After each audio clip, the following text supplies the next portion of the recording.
The trade station of Oran Prime was always alive with sound. Merchants shouted prices, travelers rushed through wide halls, and machines hummed as they carried cargo from ship to ship. Among the shining shops and loud markets, there was a corner many avoided. It was the place where unwanted creatures were kept in cages, waiting to be sold to whoever could pay. Ryan walked through the station with no plan in mind. He was a simple human pilot who carried goods from one system to another. Most of the time, he kept to himself. But on this day, something pulled him toward the darker corner of the market. His steps slowed as he heard weak cries.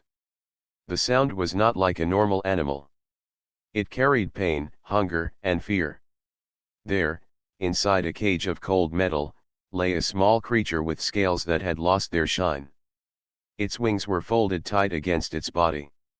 Its eyes, bright gold under layers of dust, looked half-closed. The creature was thin, its ribs clear under the dull scales. A small sign on the cage read, "Dravari Hatchling, dangerous, unwanted." Ryan had heard stories of the Dravari. They were said to be ruthless dragons of the stars, destroyers of fleets, and a terror in ancient wars. Entire systems still whispered their name with fear.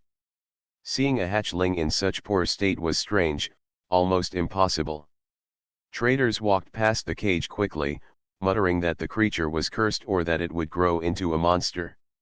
The seller stood nearby, leaning against a wall. He laughed as a customer asked why the hatchling had not been destroyed. "Nobody wants it," the seller said. "The Dravari are hated. This one was taken from a nest after the rest were wiped out. Too weak to be useful, too wild to be trained. It will die soon anyway." Ryan stopped in front of the cage. The hatchling lifted its head weakly, meeting his eyes. For a moment, the noise of the market seemed to fade away. He saw not a monster, but a child abandoned and despised. Its body trembled with each breath, yet there was still a spark of life inside. Ryan crouched down and whispered softly, "You are not finished yet, are you?" The hatchling blinked slowly, as if trying to understand. It gave a faint hiss, but there was no strength behind it. "Do not waste your time," the seller called out with a laugh. "Humans may have soft hearts, but that creature is nothing but trouble. It will bite you before it ever listens to you." Ryan did not answer at once. He looked again at the hatchling, at its broken wings and dull scales. Something stirred in him, a memory of being alone as a child, when no one had cared to help him. The same coldness he once felt now lived in the little creature before him. He stood up straight and said, "How much?" The seller blinked.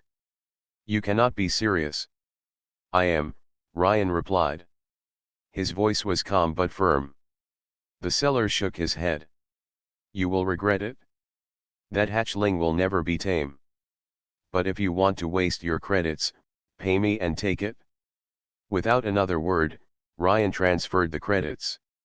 The seller opened the cage with a grin, as if he had won a bet.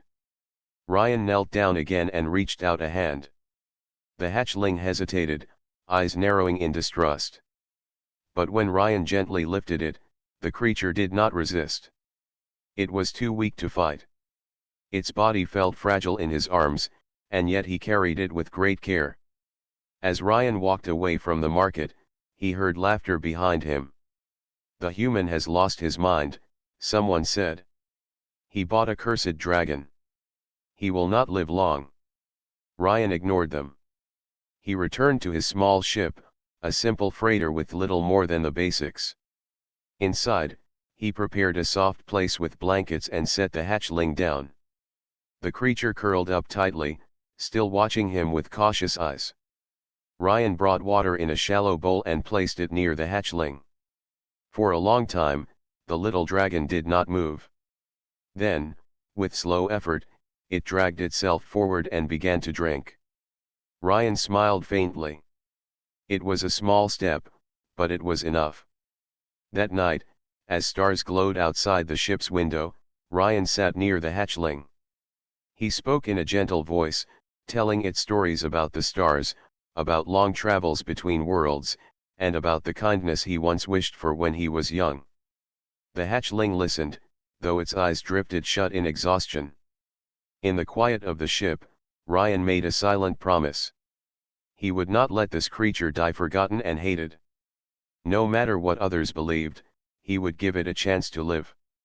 The galaxy saw the hatchling as a danger. To Ryan, it was something else entirely. It was a life worth saving. And so began a bond that would one day shake the stars. The hatchling did not sleep well during the first nights on Ryan's ship. Every sound of the engines made it flinch. Every shadow that moved across the cabin made its wings twitch in fear. Ryan noticed how restless it was, curling and uncurling its small claws, as if it expected someone to hurt it again. He did not force the hatchling to come near him. Instead, he gave it space. He placed food close but not too close. He spoke in calm tones whenever he entered the cabin. At first, the creature ignored him, keeping its golden eyes fixed on the door as if waiting for him to leave. But Ryan remained patient. The second day, the hatchling tried to snap at his hand when he refilled the water bowl. Its teeth were sharp, but its bite was weak. Ryan did not pull back in fear. He simply said, "Easy. I am not your enemy," and set the bowl down. The hatchling growled, a faint and broken sound, before drinking the water anyway. By the third day, Ryan began calling it by a name.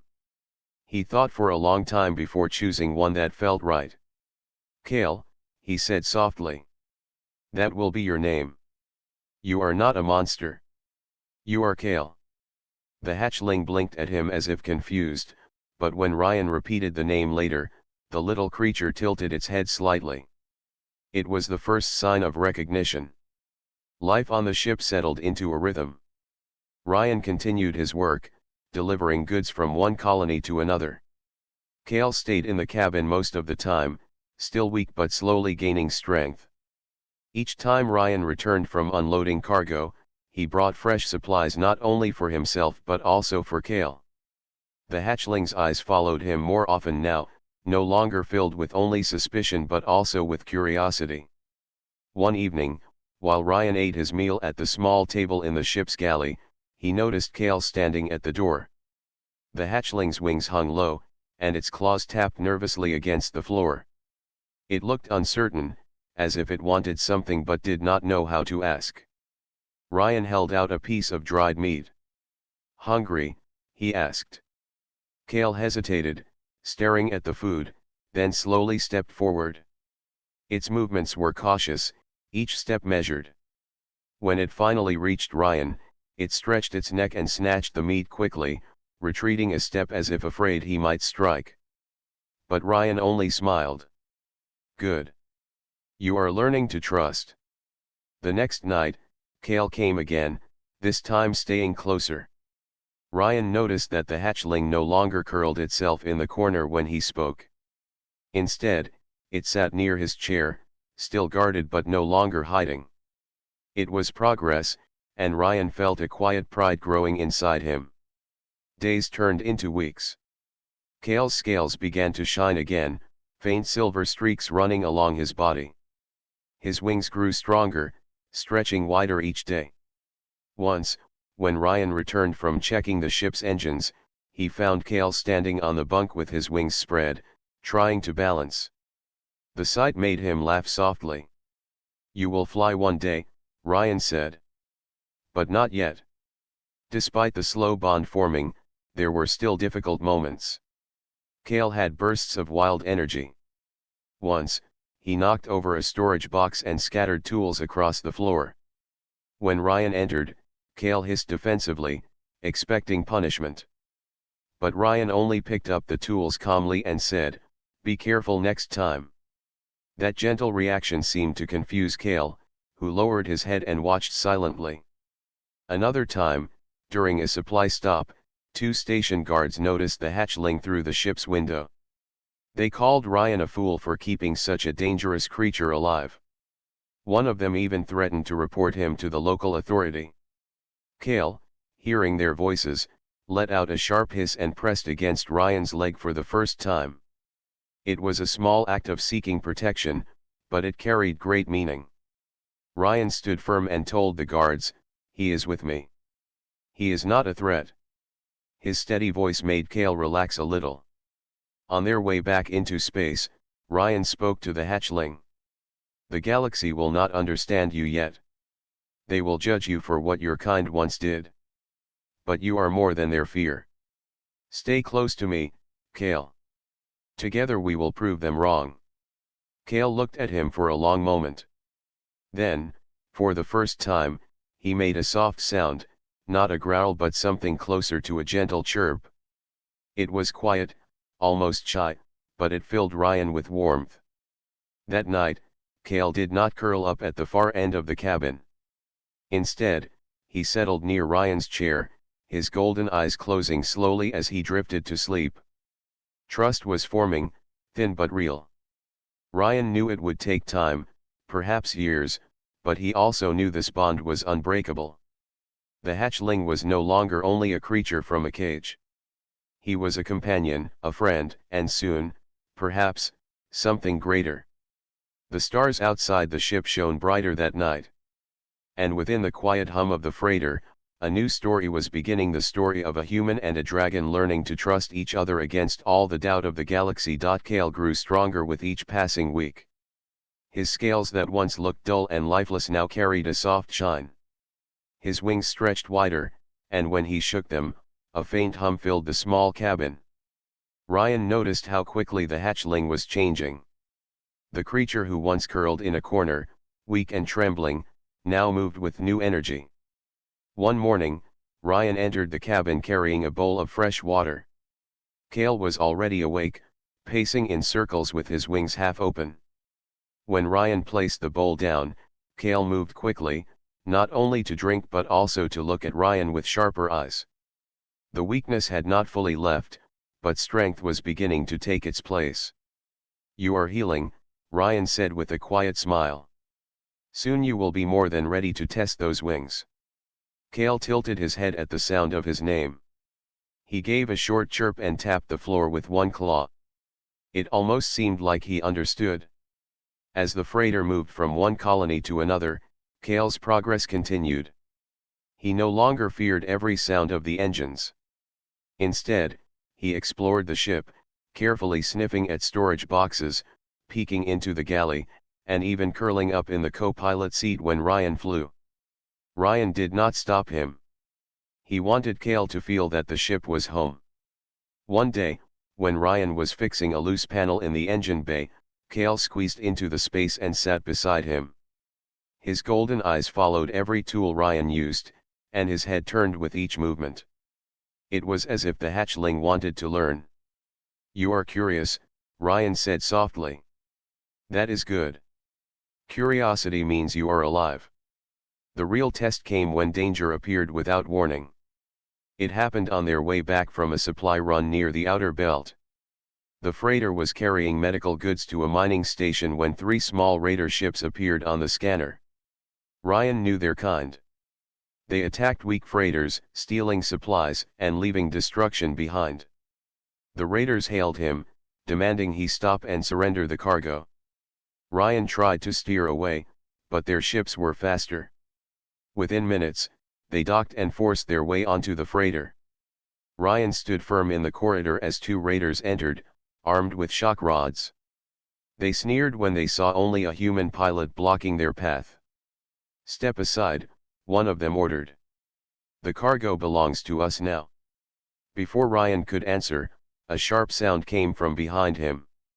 Kale had appeared, wings spread wide, golden eyes glowing in the dim light. The raiders laughed at first, thinking the hatchling was harmless. But then Kale moved. With surprising speed, he leapt forward and let out a short burst of flame. It was not strong enough to burn through metal, but it was hot enough to make the raiders stumble back in shock.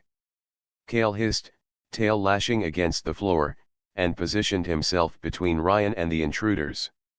The raiders shouted in alarm. "A Dravari," one of them cried. "The human keeps a Dravari." Fear spread across their faces. They tried to step forward again, but Kale snapped his jaws with a sound that echoed through the corridor. His scales glowed faintly as he stood tall, no longer the weak creature from the cage but a young dragon ready to protect. Ryan placed a hand on Kale's back. "Steady," he said calmly. "You are not alone." With Kale guarding him, Ryan activated the emergency system that released a loud warning siren. The sound rang across the ship, and lights flashed red. Startled and unprepared, the raiders retreated toward their own vessel. They cursed as they pulled away, unwilling to fight a hatchling that already showed signs of the feared Dravari power. When the danger passed, Kale lowered his wings and looked at Ryan. His chest rose and fell quickly, and his body trembled slightly from the effort. But there was pride in his eyes, a pride that matched Ryan's smile. "You did well," Ryan told him. "You are brave." Kale gave a low rumble, pressing his head against Ryan's arm. It was the first time he had sought comfort so openly. News of the event spread quickly.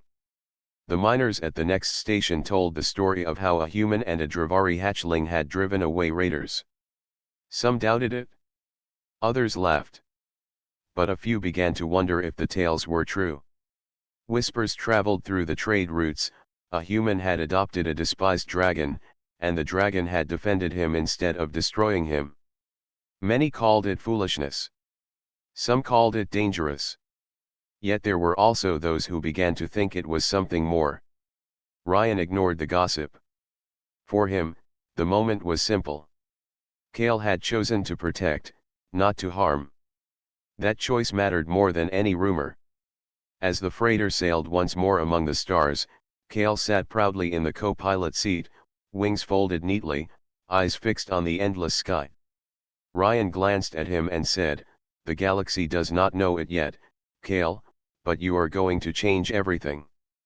The hatchling gave a soft growl of agreement, as if he understood. And so the first signs of strength had shown themselves, not only in Kale's fire but also in the bond that grew stronger each day. The story of the freighter pilot and his dragon hatchling did not fade. Every station they visited carried whispers of what had happened in the mining belt. Some said the human was foolish.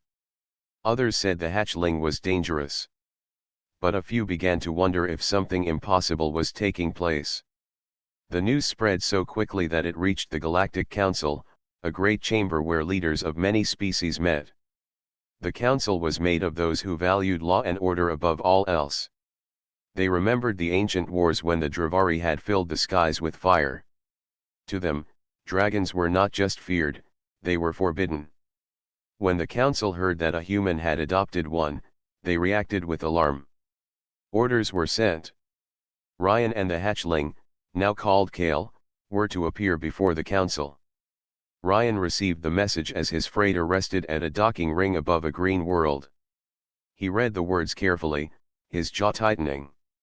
The council demanded his presence, and refusal would mean being hunted as a criminal. Kale sat near him, wings folded. Though still young, he had grown taller, his body stronger, and his eyes brighter. He looked at Ryan as if sensing the tension. "They want to see us," Ryan said softly. "But not for good reason. They are afraid of you." Kale gave a low rumble and pressed his head against Ryan's arm. It was his way of saying he trusted him. The journey to the council's central world took several days. The station there was larger than anything Kale had seen. Towers reached into the sky, and ships of every kind moved like silver fish through the air. At the heart of the station was the council chamber, a vast hall where hundreds of voices once decided the fate of entire systems. Ryan walked into the chamber with Kale at his side. The hatchling drew every eye. Some council members leaned back in fear. Others whispered angrily. The sound of his claws on the polished floor echoed in the silence. At the center of the chamber, a tall official spoke. His voice was sharp and cold. "Ryan, human pilot of the outer routes, you stand accused of keeping a creature of terror.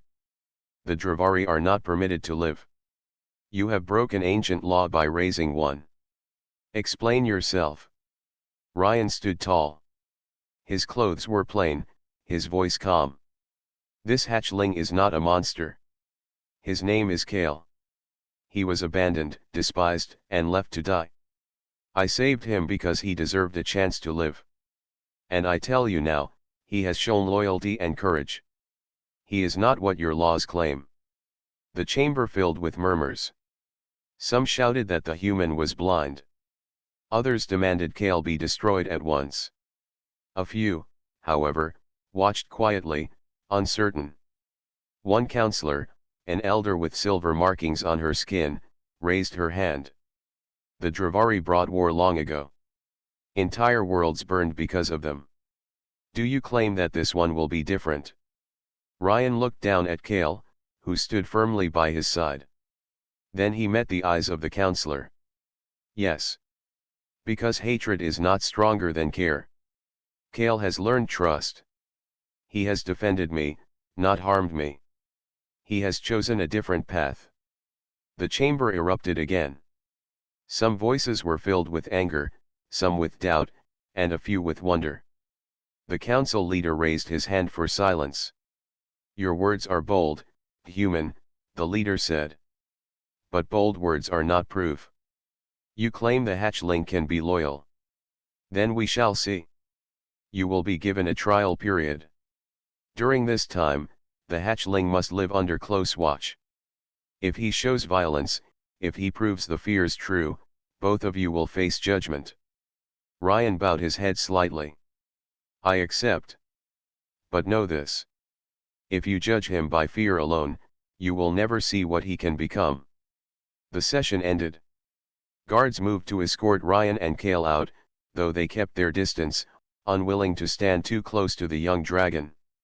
As they walked back through the towering halls, Kale let out a soft hiss, his golden eyes watching the guards with mistrust. Ryan placed a hand gently on Kale's neck. Do not be afraid. We will face this together. When they returned to the freighter, Ryan sat with Kale in the small cabin. The hatchling rested his head on Ryan's lap, eyes half closed. The galaxy is watching us now, Ryan said quietly. Most of them believe you cannot change. But I believe you can. We will prove it, Kale. We will show them that you are not a shadow of the past but a hope for the future. Outside the window, the stars of the council's world shone like 1,000 witnesses. The challenge had been set. Ryan and Kale had little time, but enough to make a difference. The days ahead would not be easy. Every action would be judged. Every step would be watched. But in the bond between a human and a dragon, there was a strength the galaxy had forgotten. And that strength was about to be tested. Ryan and Kale left the council world quietly. The trial period was in place, and every move they made would be watched by agents of the council. Ryan knew they could not hide, but he also knew they did not need to. Kale was no longer the frightened hatchling from the cage. He was strong, alert, and willing to learn. Their first stop was a small colony on the edge of a star system. The settlement had suffered recent attacks from space raiders. Buildings were damaged, supplies were low, and the people were afraid. When Ryan landed the freighter, a group of colonists gathered near the docking bay. They stared first at the ship and then at Kale, whose wings stretched slightly as he stepped out. Is that a Dravari? A young boy asked, pointing. Yes, Ryan said calmly. But he is with me, and he is here to help. Some colonists whispered among themselves, unsure if they could trust a dragon. Others looked curious. Ryan unloaded medical supplies, food, and tools, placing them in the town square. Kale moved quietly among the people, careful not to frighten anyone. When a small child dropped a basket of fruit, Kale nudged it gently back toward the boy with his snout. The boy's eyes widened in surprise. The hatchling had chosen to help, not harm. Over the next few days, Ryan and Kale worked tirelessly. Kale lifted heavy crates that the colonists could not move. His wings helped him balance on rooftops as he repaired damaged roofs. When a small fire started near the storage building, Kale used a short blast of controlled flame to burn a path in the dry grass, stopping the fire from spreading. The colonists watched in awe. One evening, as Ryan sat with Kale under the twin moons, he spoke softly. "You see, Kale, they are beginning to understand. You are not what they feared." Kale rested his head on Ryan's lap. His golden eyes reflected the light of the moons. He gave a soft rumble, a sound that meant trust and comfort. Word of their deeds traveled quickly through nearby systems. By the time they reached the next station, many had already heard that a human and a Dravari hatchling were helping those in need rather than causing destruction. Some traders looked on with curiosity. Others were skeptical. But the pattern was clear: Kale was changing minds one act of kindness at a time. At a mining colony in another system, a sudden cave-in trapped a group of miners underground. Ryan and Kale arrived just in time. Ryan guided the rescue, using equipment from the freighter, while Kale squeezed through narrow tunnels to reach the trapped workers. His small but strong body moved carefully, pushing debris and helping miners climb to safety. The miners emerged covered in dust, but alive. They looked at Kale with a mixture of relief and awe. "Thank you," one of them said. "I never thought a Dravari could save anyone." Kale simply nodded, not fully understanding the words but sensing their gratitude. With every stop, Ryan reminded Kale of what they were doing. "This is why we exist together, Kale. Not to fight or destroy, but to show that there is more to a being than fear and hatred. People can change. You can change. And together, we can help them see it." Kale listened, learning not only from Ryan's words but also from the examples he saw. Each act of courage, each moment of careful kindness, built his understanding of loyalty and protection. The hatchling's fire became more controlled, his movements more precise, and his judgment more thoughtful. By the time they reached a major trading station near the galactic rim, Kale had earned a reputation. Traders who once feared him now spoke of him with respect. Colonists shared stories of the hatchling who had carried crates, repaired roofs, and rescued the injured. Even some of the council's observers began to take note, recording reports that painted Kale not as a monster, but as a protector. One evening, as Ryan and Kale prepared to leave the station, a small crowd gathered to watch them depart. Children waved, merchants nodded, and a few colonists gave quiet cheers. Kale lifted his wings and gave a short, playful roar that echoed through the docking bay. The sound was no longer frightening. It was a promise of strength and courage, a signal that the bond between human and dragon was real. Ryan smiled and patted Kale's head. "The galaxy is watching, Kale. And they are beginning to see what I always knew. You are not a shadow of the past. You are a hope for the future." Kale rumbled in agreement, stretching his wings in preparation for flight. The freighter lifted from the station, engines humming, and they soared among the stars. Together, they continued their journey, knowing that the real test was still ahead. The council had not yet judged Kale, and many in the galaxy still doubted them. But step by step, act by act, they were building proof. And with each act, the bond between Ryan and Kale grew stronger, stronger than any fear the galaxy could cast in their path. Ryan and Kale were traveling near the border worlds when alarms lit up the freighter. A large group of marauders had attacked a nearby station. Reports said hundreds of settlers were trapped, and the station's defense systems were offline. The Galactic Council debated sending a fleet, but they hesitated. The border was dangerous, and the risk was high. Ryan did not wait. He set a course immediately for the station. "Kale, we are going in," he said, voice calm but firm. The hatchling's golden eyes gleamed with determination. He had been trained for moments like this, though nothing could fully prepare him for a real battle. As they approached, smoke rose from the station. The air was filled with the sound of alarms and explosions. Marauder ships flew around, attacking buildings and terrorizing the people below. Ryan maneuvered the freighter carefully, avoiding falling debris and enemy fire. Kale crouched on the co-pilot seat, wings folded but ready. "Stay close to me," Ryan said. "We protect them, Kale." The freighter landed on the station's main platform. Ryan opened the cargo bay doors, and Kale leapt out first. His wings spread wide, and his roar echoed through the burning streets. The marauders turned, surprised by the young dragon's sudden presence. Kale moved swiftly. He used bursts of controlled fire to block enemy pathways, preventing them from advancing.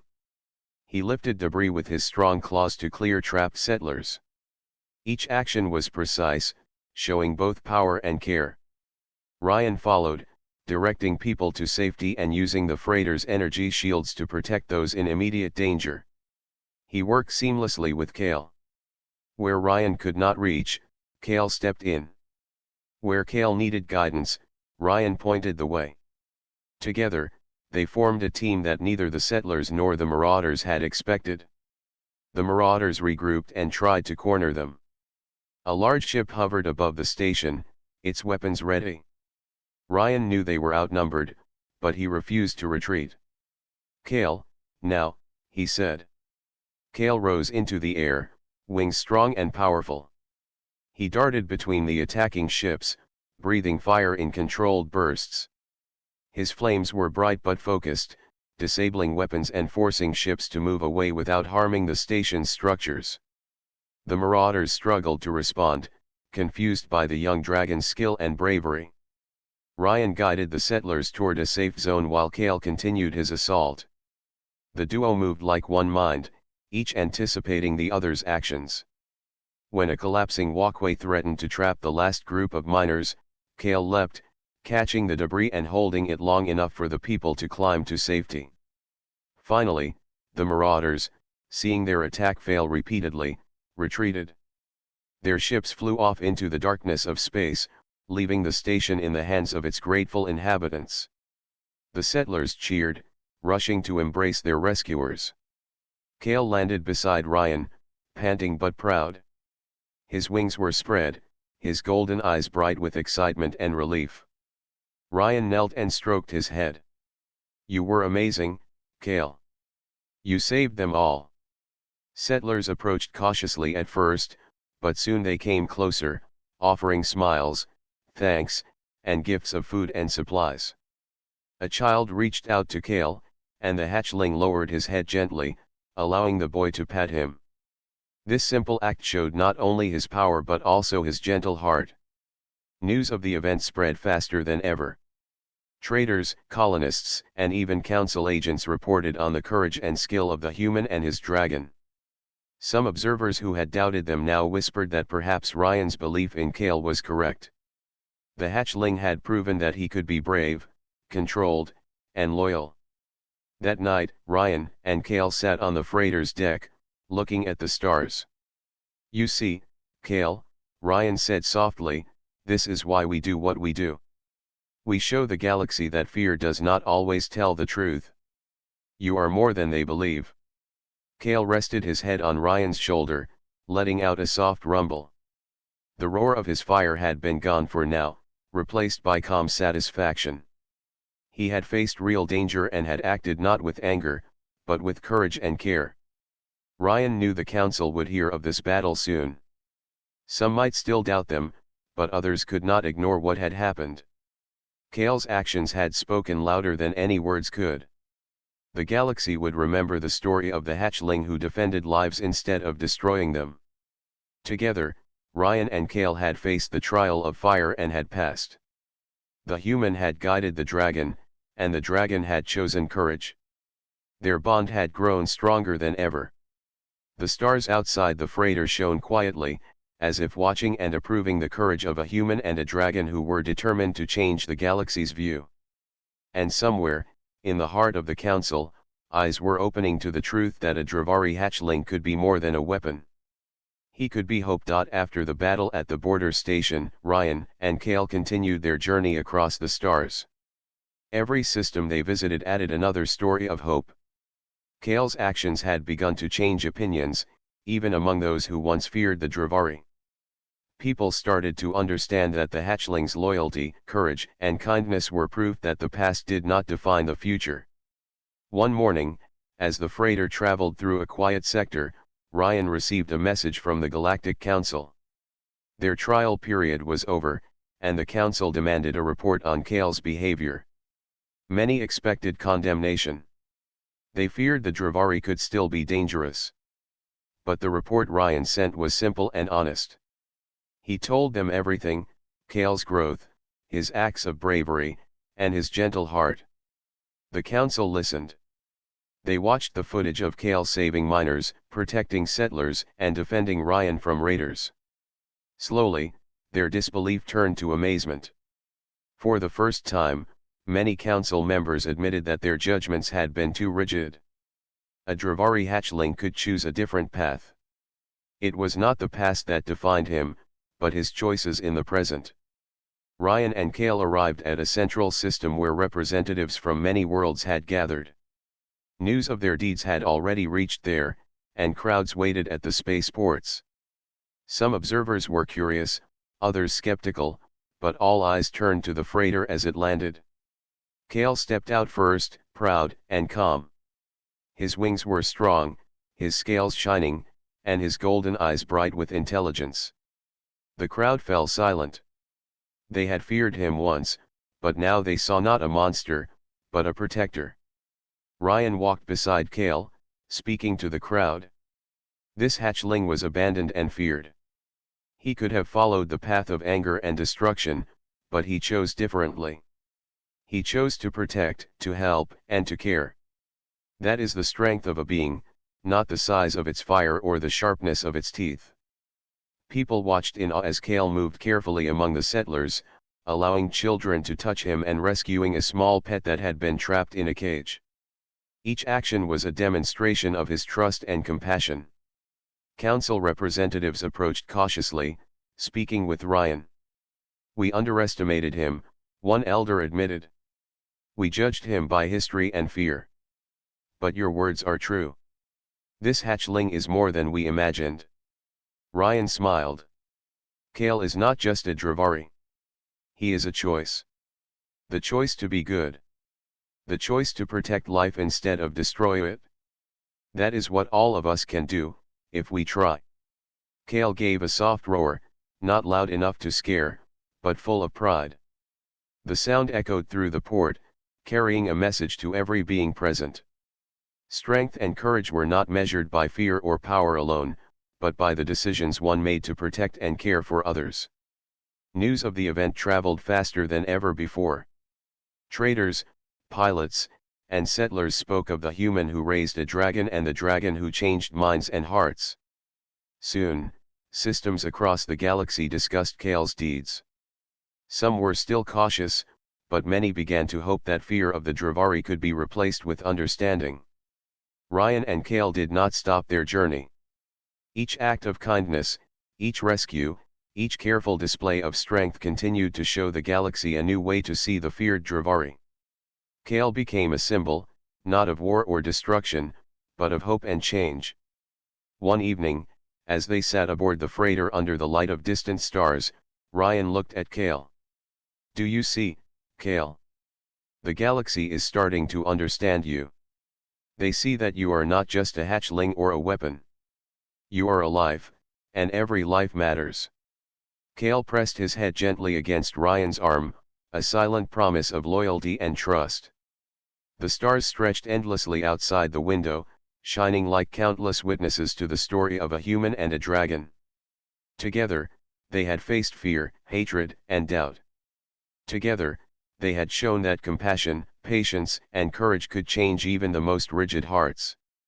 The council would never forget the name Kale, nor the human who had chosen to adopt and guide him. Across the galaxy, beings began to talk not of fear, but of possibility. They began to believe that even the most despised could become heroes when given care, trust, and a chance. Ryan smiled, thinking of the day he had first seen Kale in the dark corner of the trade station. The weak, abandoned hatchling had grown into a symbol of hope. He knew their journey was far from over, but the path they had carved together would never be forgotten. Kale, once despised and neglected, now stood proudly beside the human who had believed in him. The galaxy watched, amazed and inspired. And in that moment, one truth shone brighter than all the stars: strength is not in fear or destruction, but in courage, loyalty, and the heart to choose kindness when it matters most. Ryan and Kale had changed the galaxy forever.